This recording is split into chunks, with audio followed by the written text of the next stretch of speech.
Greetings, dear Taurus. Welcome to Tifa's Tarot, and I hope you're doing well wherever you are in the world. And today we're going to go ahead and take a peek at your general tarot reading, or I usually like to call it a tarot forecast, and it's for Scorpio season. All right. So we are in the midst of Scorpio season as of now. I think we have about another 2 to 3 weeks left of Scorpio season.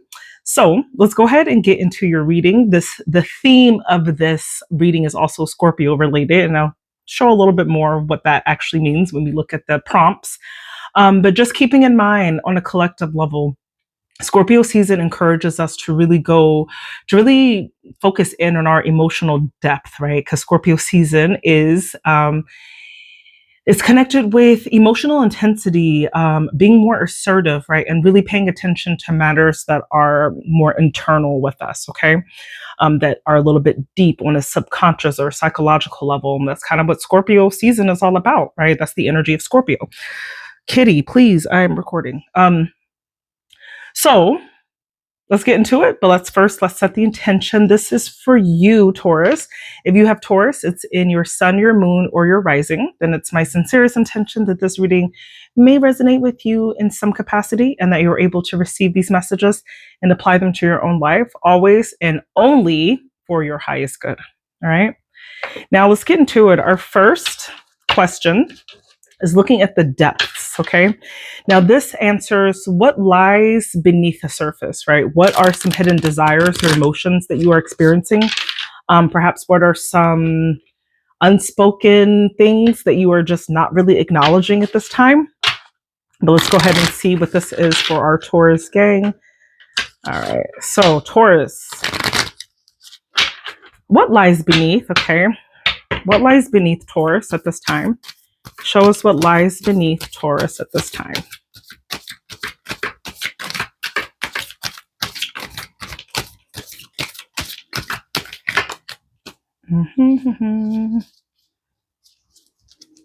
I will be taking reversals for this as well.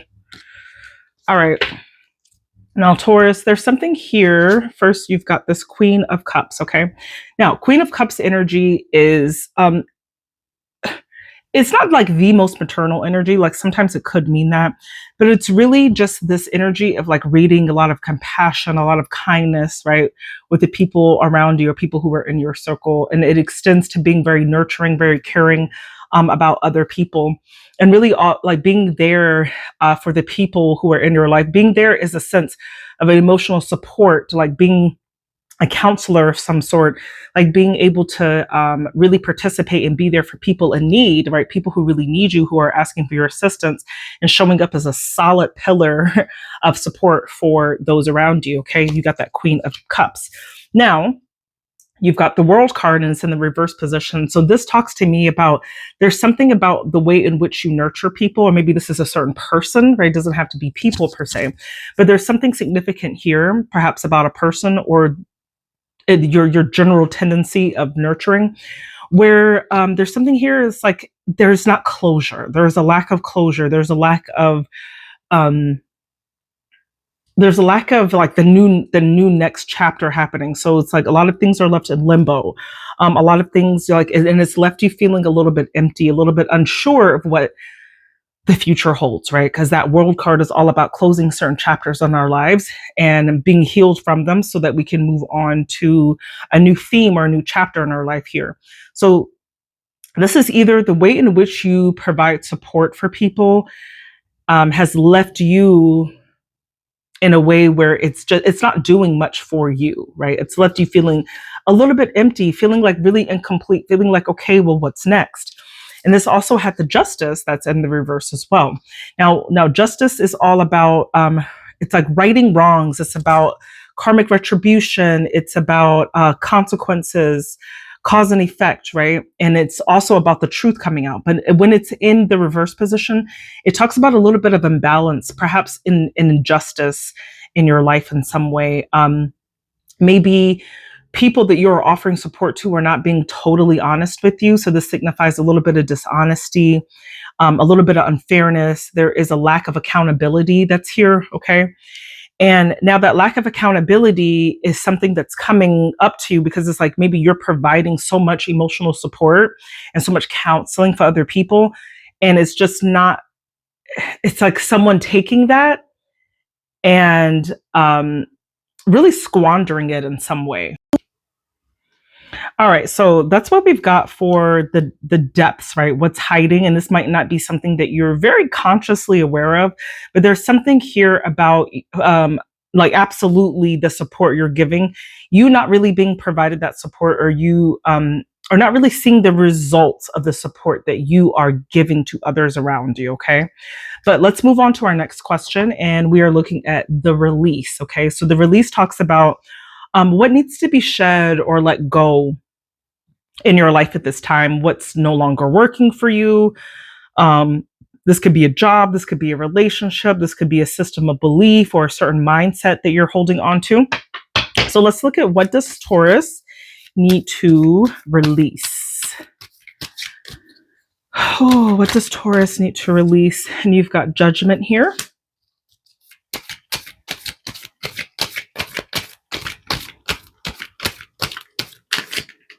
Okay, and you've got Two of Wands, and you've got the Strength card. All right, so there's something here, and this definitely feels very connected to our first question here. Now, everything came up in the upright position, but when we have a Judgment card, this really wants you, there's something very important that's calling your attention here, and it's perhaps a wake-up call, a sense of reckoning.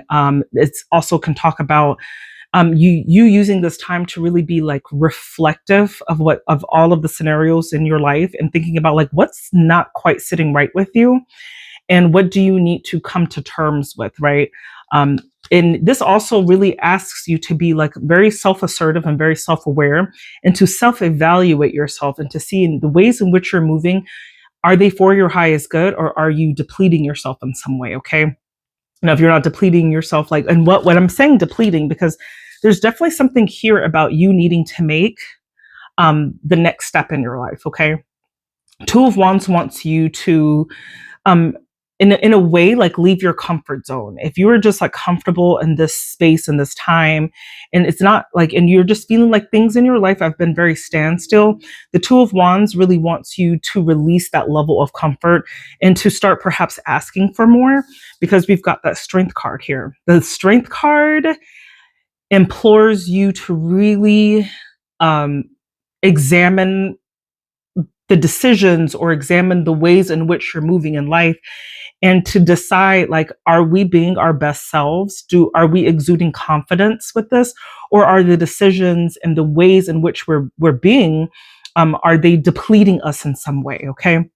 The Strength card honestly cares more about like, this is your self-confidence and you treating yourself in a way that you absolutely deserve. Even when other people cannot give that to you, are you at least giving yourself that grace and that inner power to be able to move ahead in life, okay? And finding that self-compassion also for yourself. So I think there's something here about you needing to release things that are not, that you need to release things that have just been, have leveled out, that have just been a little bit too comfortable for you. And you need to really start examining the purpose of the events in your life, the people in your life. Like, what purpose do they really serve?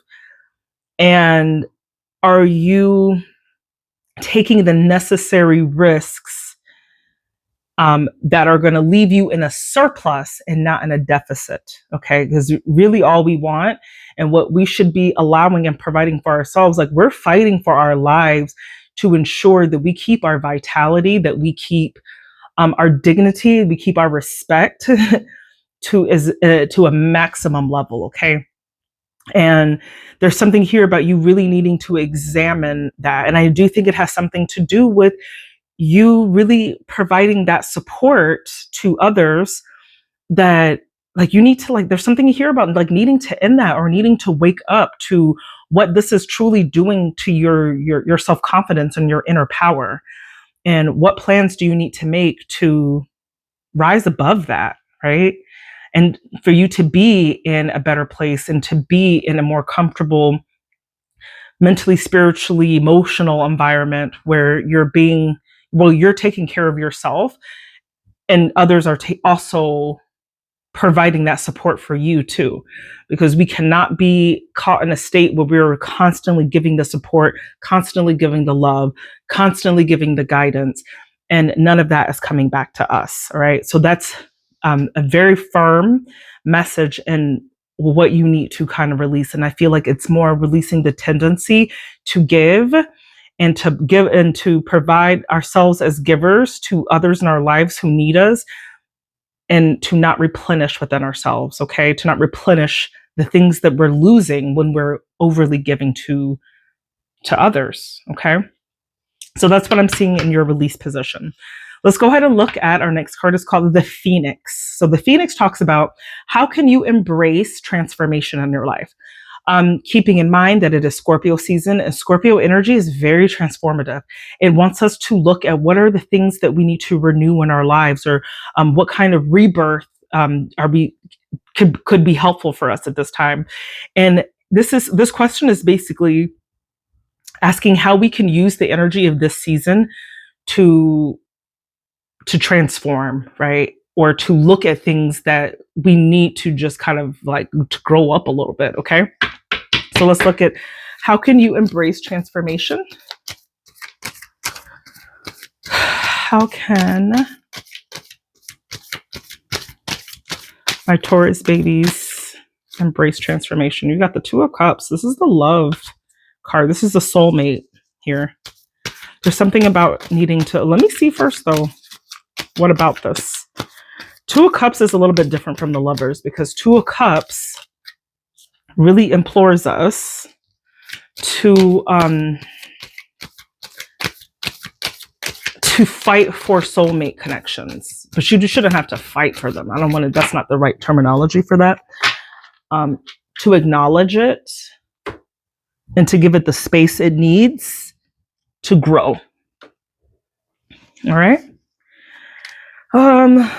And now with this, okay, you can embrace, so there's something significant here about your love life, maybe like soul connections here, because Two of Cups talks about a soulmate partnership. This is a joining forces with another person, where there's lots of love and mutual respect, and the bond of this connection is so close.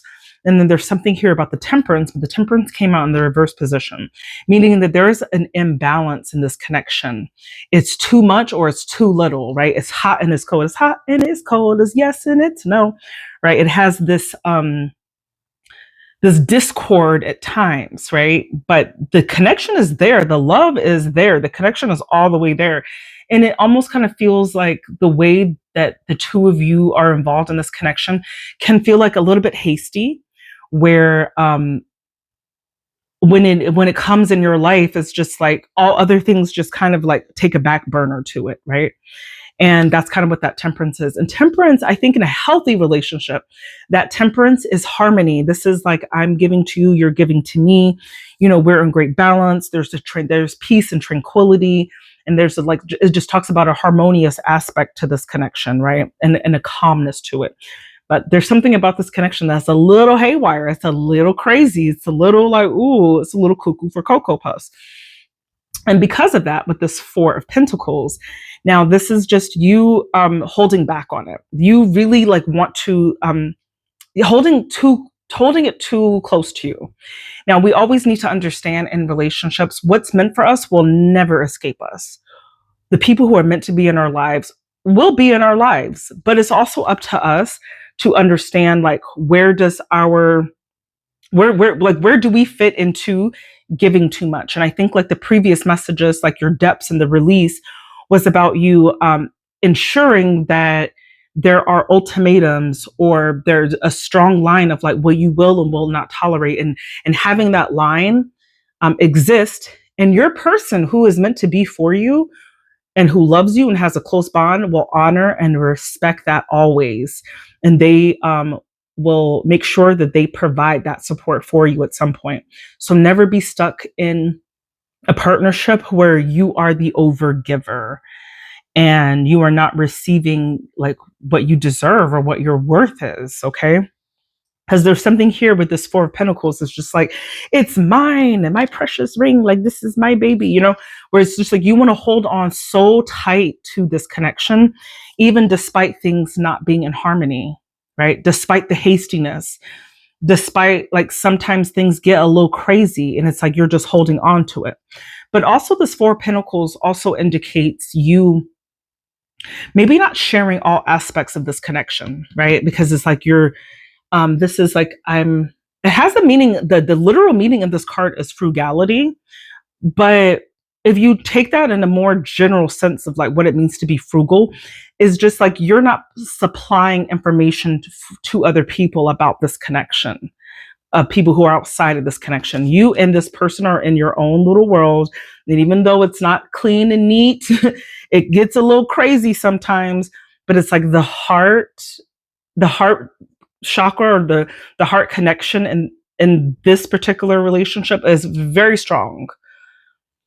But there could be other elements about it where it's a little haywire in the background, okay? But this is up for you to decide, like, when is enough, okay? And our last card is the light within. So this is looking at what strength or gift is emerging within you at this time? What's awakening in you? So what strength or gift is emerging at this time? And what is awakening in you? Ooh, and we got a lot. I definitely see transformations here. You've got the Death card. The Death card talks about an old way of being and a new way. And I love to see this, actually. This is like letting go of what is in the past and embracing what's transforming. This is being okay with endings and changing in the process to have something new here. And right along with that came that Fool. Now, the Fool is about stepping into a new chapter. It's about the beginning. It's about having the freedom to make those choices, that decision. And it's also being very spontaneous and very idealistic about like where you want your new existence to look like. Okay. And I feel like there's something in you that's like you're ready for something new, with or without the people that you're nurturing in your life. You're ready for a change. Okay. You've got this King of Cups as well. I feel that like this is beautiful. I feel that you also have become because you had that original Queen of Cups, and that is like providing the support. That King of Cups is very wise, is a decision maker, has a very balanced head and heart, right? We're making decisions from your head and your heart that are logical and also heart-centered at the same time. And providing not just that support, but that advice, and being able to really know what's fair and what's unfair, and providing that not just for other people, but especially for yourself. Okay. And then finally, we have this Four of Wands, and I love to see this. Now, this is coming, this is like community. This is like stability in your home space. This is like you feeling like you found your tribe, and like, this is like where I belong, right? This is where you belong. But I do see things, I see a change, and I do think it has something to do in your life.